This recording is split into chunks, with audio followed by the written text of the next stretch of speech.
ከዚህ ሰላጣ በኋላ እርግጠኛ ያለችን አይነት ሰላጣ መስራት ታቆማላችሁ። የሰላጣው ስም ሰላጣ ብርጉል ይባላል ወይም ደግሞ ተቡሌ ይባላል። በጣም ቆንጆ ቴስት ያለው በጣም ጣፋጭና ጤናማ የሆነ ቆንጆ ለጤናችን ጠቃሚ የሆነ ሰላጣ ነው። እርግጠኛ ነኝ ሁላችሁም ትወዱታላችሁ። በጣም ቆንጆ ቴስት ነው ያለው እና በብዛት አረቦች ናቸው የሚመገቡት ይሄንን ማለት ነው። አረብ ሀገር ብዙ ጊዜ ይሄ ሰላጣ ይዘጋጃል። እንደ ዋናነት በጣም ቆንጆና ጣፋጭ የሆነ ሰላጣ አሰራር ነው። እሺ ጓደኞቼ እንኳን በሰላም ወደ ቻናል የመጣችሁ። ለቻናል አዲስ የሆናችሁ ላይክ፣ ሼር፣ ሰብስክራይብ ማድረግ አትርሱ። እንዲሁም ሀሳብ አስተያየት ካላችሁ ኮሜንት ሴክሽን ላይ ጻፉልኝ። እንድሰራላችሁ የምትፈልጉት ነገርም ካለ እንደዛው። አሁን ወደ አዘገጃጀቱ እንሄዳለን። በመጀመሪያ ንጹህ ሰፋ ያለ እቃ ካዘጋጀን በኋላ እዚህ ጋር የታጠበ የተዘጋጀ ብርጉል ታጥቦ ትንሽ ለ10 ደቂቃ ያህል ዘብዝፌ ያስቀምጬ ነበረ። እዚህ ጋር እንደምታዩት እዚህ ምስል ላይ እንደምታዩት እንደዚህ ታሽጎ ነው የሚመጣው።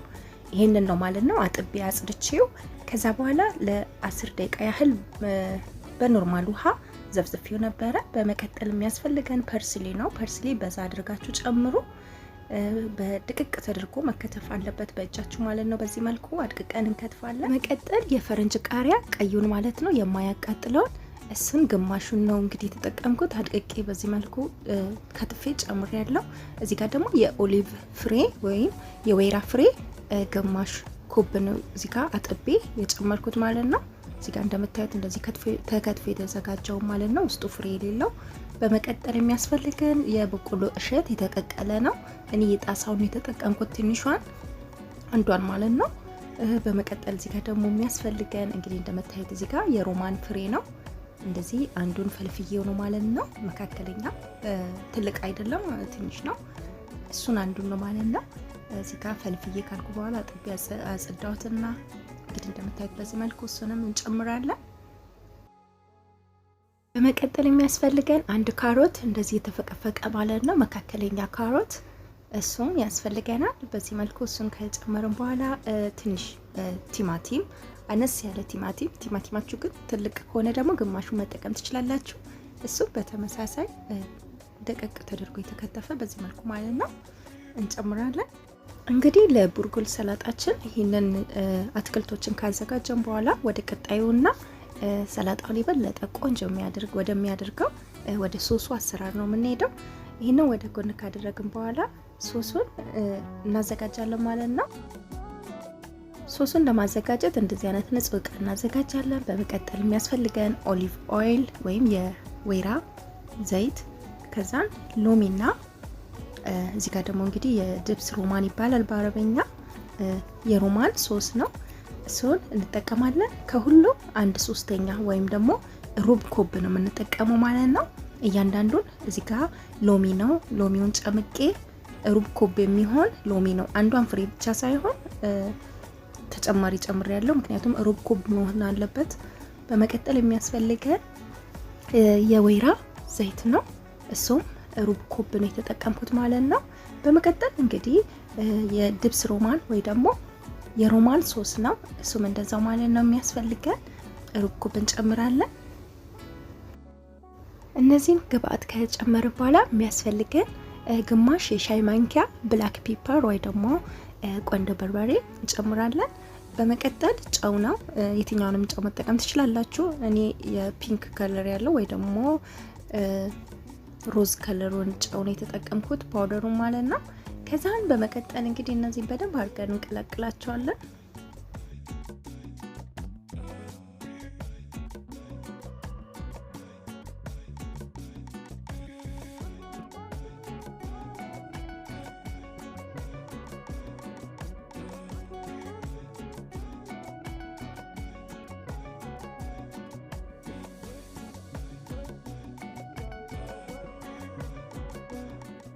እንደምታዩት እንግዲህ በዚህ መልኩ በደንብ ቆንጆ አድርጌ ቀላቅየዋለሁ ሶሱን ማለት ነው። በዚህ መልኩ አዘጋጅቻለሁ። በጣም ቆንጆ ቴስት እንዲኖረው ነው የሚያደርገው፣ ልነግራችሁ አልችልም። በመቀጠል እንግዲህ እዚህ ጋር አትክልታችን ላይ እንጨምራለን ሶሱን። ከዛን በደንብ አድርገን እንቀላቅለዋለን።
ከዛን እንግዲህ ሰላጣችን እንደዚህ ሆኖ ወጥቶልናል ማለት ነው። የዛሬ የቡርጉል ሰላጣ ይህን ይመስላል። እንደምታዩት ከለሩን በጣም ቆንጆ ነው። ቴስቱ ደግሞ ልነግራችሁ አልችልም። ይህን ሰላጣ ከበላችሁ በኋላ እርግጠኛ ነኝ ሌላ አይነት ሰላጣ መስራት አያምራችሁም። በጣም ቆንጆ ቴስት አለው። ጤናማ በሆነ መንገድ የተዘጋጀ እንዲሁም ደግሞ የማይሰለች እንዲሁ ብቻውን ራሱ መመገብ ትችላላችሁ። በጣም ቀለል ያለ ነው። መክሰስ ላይ ራት ሰዓት ላይ ይህንን በልታችሁ ብቻ ማድረግ ትችላላችሁ። በጣም ቆንጆ ቴስት ነው ያለው፣ ነግራችሁ አልችልም።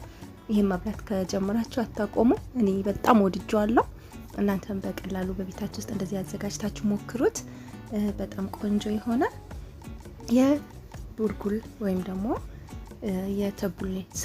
የተቡል ሰላጣ አሰራር ይሄን ይመስላል። እንግዲህ እናንተ እንደወደዳችሁ ተስፋ አድርጋለሁ።